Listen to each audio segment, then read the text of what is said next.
Shavua Tov, Rav. Shavua Tov. Voilà, j'embrasse Moshe Rabbeinu qui nous regarde. Oui, ton Dvar Torah de la semaine dernière, il nous a fait réfléchir. Ouais, mais...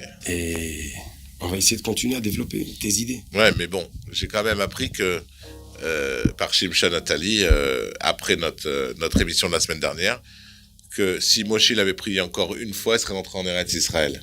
Ouais. Donc s'il l'a pas fait, c'est que de lui-même, il a compris que fallait pas qu'il rentre. Donc c'était pas vraiment une punition. Si c'était une punition, Chok Velo Ya'avor, il n'y aurait pas eu cette 516e prière qu'il aurait pu faire. Tu comprends ? Ouais. Donc c'est que lui, il a compris que pour le bien de son peuple, il fallait pas qu'il rentre en Israël. Et comme Moshe, il fait tout ce qui est pour le bien de son peuple, alors il n'est pas rentré en Israël. Tu es sûr que tu t'appelles Fabrice ? T'as pas la Neshama de Moshe Rabbeinu ? En fait, je m'appelais en hébreu, mon nom c'est Moshe, mais bon, ça n'a rien à voir. Moshe Mamou. Enchanté. Non mais c'est vrai, je m'appelle Moshe. Donc ça fait Moshe Aaron. Voilà. Moshe Aaron. Ah ouais. Il faut qu'on appelle Myriam. Bon, on va trouver une Myriam. Si vous vous appelez Myriam, vous voulez faire l'émission avec nous et que vous avez des puits, il y en a des puits, Myriam. Donc, vous pouvez rentrer dans notre club. Parchat de la semaine. Parchat Ekev. Ekev, ça veut dire... Vehaya Ekev Tishmeun. Ekev, c'est le talon. Talon. Ah ouais. Et Rashi nous dit qu'il y a des mitzvot que les hommes écrasent avec leur talon, qu'on ne fait pas attention. Non, dis pas ça. Donc, il faut faire attention de ne pas écraser les mitzvot. C'est ça. Prendre au sérieux toutes les mitzvot. Comme le Ekev d'Achille, le talon d'Achille. C'est qui Achille ? On ne sait pas. Ok. Alors, on parle d'Israël, on parle de rentrer, Parashat Hashavua, Tachles.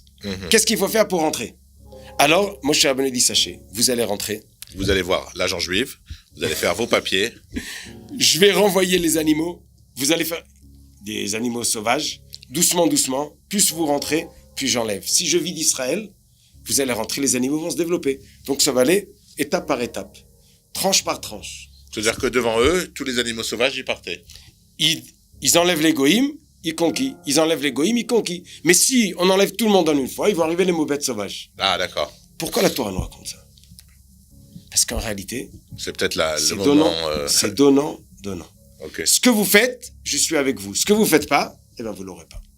Attention, il faut conquérir toute la terre. Et la Torah nous répète quelquefois, je vais donner les rois dans vos mains, il faut les conquérir tout, ne laissez pas les goïms, sinon ils vont vous apprendre le mal. Et il faut bien faire le boulot. Et la prochaine chose, toute la mitzvah, tous les mitzvot que je vous donne, accomplissez-les. Si vous ne les accomplissez pas, vous allez devoir partir. Donc la paracha nous répète plus qu'une fois, qu'est-ce qu'on doit faire techniquement pour conquérir, qu'est-ce qu'on doit faire pour pouvoir y rester et ne pas être rejeté. La terre d'Israël, c'est comme un ventre sensible. Si on lui donne du manger pas bon, il vomit. Et c'est ce qu'on dit, le passage nous dit, et la terre ne vous vomissera pas si vous faites ce qu'il faut faire. Et ça nous amène au deuxième paragraphe du schéma qu'on dit tous les jours, Vehaya im shamoa tishmeun. Ça, il est marqué dans la paracha de cette semaine de Ekev, qui veut dire, si vous allez accomplir la Torah, je donnerai la pluie, et il y aura de la récolte, et il y aura la richesse, et il y aura la paix. Comme il y a en ce moment en Israël, pratiquement. On attend un peu plus. Oui, mais bon, on est pas mal là. On est sur la bonne voie. Mais quand tu te promènes sur les routes... Si on aurait pu enlever les impôts quelques pourcents, ça aurait facilité. Alors, ceci ne nous regarde pas. Ça nous regarde tous les mois dans notre porte-monnaie. Voilà, ça nous regarde complètement. Mais quand tu regardes, tu te promènes en Israël et que tu regardes la terre, tu vois qu'il y a la bracha, quoi. Alors, je dis ce que tu dis.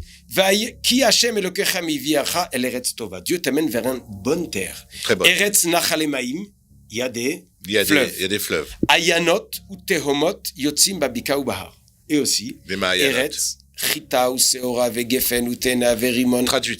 La terre, le blé, l'orge, les dattes, les raisins, les figues, les grenades, les olives et les dattes. Une terre que tu ne mangeras pas le pain bémiskenut. Il manque rien dans cette terre. Tu peux rajouter maintenant les avocats, les ananas, les bananes, puisqu'il y a tout. Et les pierres de la terre, c'est du fer. Et de la montagne, tu peux tu creuses et tu trouves de nechoshet. Nechoshet, c'est du cuivre. Du cuivre. Et tu vas manger.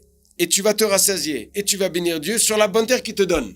Ça, c'est si on fait bien les choses. Ah, mais hishamer lecha. Non, on parle pas du reste. Ok, on est que des gens positifs. Mais oui, mais Ok. positif, il veut savoir les règles. Alors, dis-le à voix basse. Si tu Comme passes au feu rouge, tu ne te fais Alors, pas attraper. Mais il faut bien alors, savoir que le feu rouge, il ne faut pas passer. Comme dans le schéma, tu le dis à voix basse, d'accord? Alors, Pour pas- hishamer Allez, tu lecha. tapes, Fais attention de ne pas oublier Dieu, de ne pas garder ces mitzvot que je te donne aujourd'hui. De peur que tu vas manger, tu vas te rassasier, tu vas avoir des belles maisons, tu vas t'habiller, tu vas t'asseoir, tu vas t'installer et tu auras des animaux et tu vas avoir de l'argent et de l'or, ça va se développer. Amen, et amen. tu vas lever ton cœur et tu vas oublier Dieu qui t'a sorti Chas d'Égypte, v'shalom. qui t'amène dans le désert, qui te donne de la manne et tu vas dire Kochi ve'otse miadi ve'amarta bilvavecha, tu vas dire ton cœur Kochi ve'otse miadi asali tachel, c'est moi qui est fort.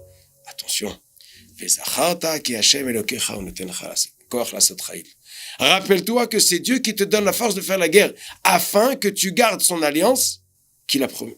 Ok, ça veut dire, n'aie pas la grosse tête, quoi. Exactement. Je vais te mettre bien, d'accord? Je vais t'installer au top.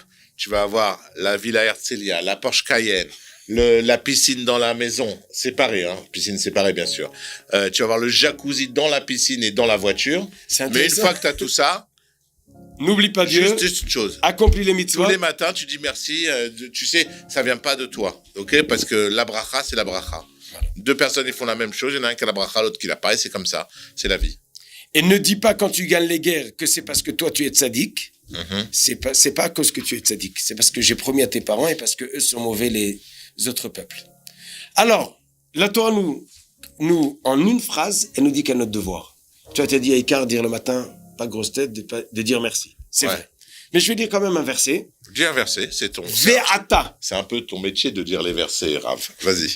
Ve'ata. Et maintenant, Israël. Oui. Ma Hashem Elokecha Shelemeimach. Qu'est-ce que Dieu demande de toi? Ah oui, Qu'est-ce que qu'est-ce Dieu qu'il attend de toi? Ouais. Alors. Si on sait ça, on va Alors, manger en par- une phrase. En une phrase. Vas-y.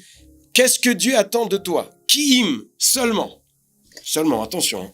Leira et Hashem Elokecha. Craindre La Dieu. crainte de Dieu. L'alechet bechol derachav. D'aller Aller dans dans- tous ses chemins. D'accord. Pas à moitié. Pas écraser la moitié avec le talon, la moitié des Ouais, mitzvot. comme on fait tous. Ou le ahavaoto et l'aimer. L'aimer. Ou le avod et Hashem Elokecha. Et le servir. Comment? Bechol evavcha avec tout ton cœur. Bechol nafshecha avec toute ton âme. Lishmor et mitzvot Hashem. Garder les mitzvot, les commandements. C'est une Et grande- trukotav. C'est une grande phrase quand même. C'est une grande phrase, hein. Ouais, ok. Asher anochi metzavcha hayom. Que Dieu t'ordonne aujourd'hui. Les tovlar. Pour ton bien. Pour ton bien. C'est ça qui est beau. Pour ton bien. Et là, ça nous amène, mais là il est tard, à la paracha de la semaine prochaine. Qui s'appellera La bénédiction. Brachot. Presque. Ben, on laisse pour la semaine prochaine. Bon, ok, tu veux pas balancer. Donc, Donc, on rentre en Israël, il faut savoir la règle, Sachar ve Onesh. Sachar récompense, Onesh punition. voilà. On n'a rien gratuit, et si on fait ce qu'on doit faire, tout est facile. Alors, juste une chose, tu vois, dans ton texte, dans notre texte, il y a des choses un peu... bon, c'est sûr qu'on écrase un peu du pied. Nous, juifs d'à côté, quoi. Tu vois ce que je veux dire? On n'est pas de Bnei-Brak. Il y a plein de choses. Mais il y a un truc, par exemple, les Hava, avec amour.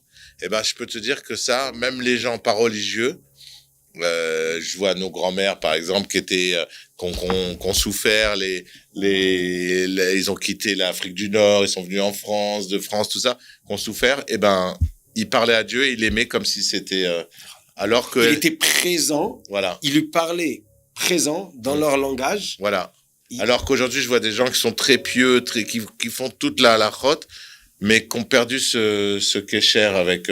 Donc, j'incite tout le monde, ceux qui aiment Dieu, à suivre les mitzvot, et ceux qui suivent les mitzvot à aimer Dieu. Voilà. Voilà. Amen. C'était un message d'amour. Peace and love. Allez, Shabbat shalom. Shabbat shalom. À la semaine prochaine.